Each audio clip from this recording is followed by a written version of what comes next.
বৰভাগ যুৱ সমাজৰ উদ্যোগত আৰু GNRC হস্পিটেলৰ সহযোগত বিনামূলীয়া স্বাস্থ্য পৰীক্ষা আৰু চিকিৎসা শিবিৰ অনুষ্ঠিত।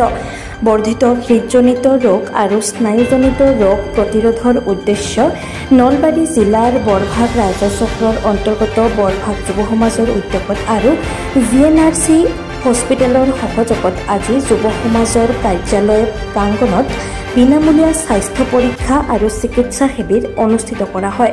বৰভাগ যুৱ সমাজৰ সম্পাদক মহেন্দ্ৰ নাথ শৰ্মাই পৰিচালনা কৰা তথা মৃদুল মহন্তই যোগাযোগ কৰা বিনামূলীয়া স্বাস্থ্য পৰীক্ষা আৰু চিকিৎসা শিবিৰত স্বাস্থ্যকৰ্মীসকলৰ সহযোগত চিকিৎসা প্ৰদান কৰে।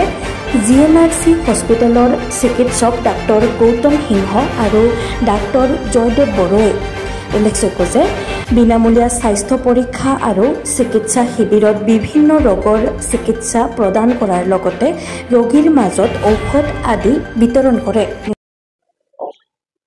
বাৰ্তা A to Z আমি ধন্যবাদ জনাইছো যে আমি বৰভাগ যুৱ সমাজ এটা সামাজিক সাংস্কৃতিক অনুষ্ঠান। এই অনুষ্ঠানে ৰাইজৰ উপকাৰৰ কাৰণে, ৰাইজৰ সেৱাৰ কাৰণে আৰম্ভণিৰে পৰা বিভিন্ন সামাজিক উন্নয়নমূলক কাম কৰি আহিছো। যেহেতু বৰভাগ আমাৰ বান প্ৰভাৱিত অঞ্চল, যুৱ সমাজৰ উদ্যোগত প্ৰতি বছৰে একোটিকৈ স্বাস্থ্য সেৱা শিবিৰ বিনামূলীয়াকৈ আমি আয়োজন কৰোঁ।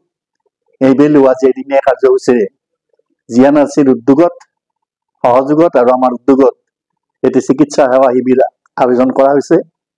ইতিমধ্যে এই শিবিৰত 170টাতকৈও অধিক ৰোগীয়ে ইতিমধ্যে পঞ্জীয়ন কৰিছে। আমি আশা ৰাখিছো 200ৰো অধিক ৰোগীক এই শিবিৰৰ জৰিয়তে দি আমি বিনামূলীয়া চিকিৎসা আগবঢ়াব পাৰিম।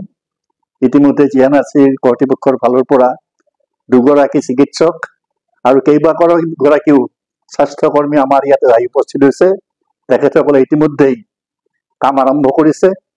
গতিকে আমি আশা ৰাখিছো যে আমাৰ এই শিবিৰটোৰ দ্বাৰা বৰভাগৰ দুখীয়া ৰাইজ বিশেষকৈ চিকিৎসা সেৱাৰ ক্ষেত্ৰত অতি উপকৃত হ'ব পাৰিব আৰু ৰাইজৰ উন্নয়নৰ কাৰণে, স্বাস্থ্য সেৱাৰ কাৰণে কিবা অলপ সেৱা আগবঢ়াব পাৰি আমি বৰভাগ যুৱ সমাজেও নিজকে ধন্য মানিছো। আজি বিশেষকৈ আমাৰ ECGৰ ব্যৱস্থা কৰা হৈছে।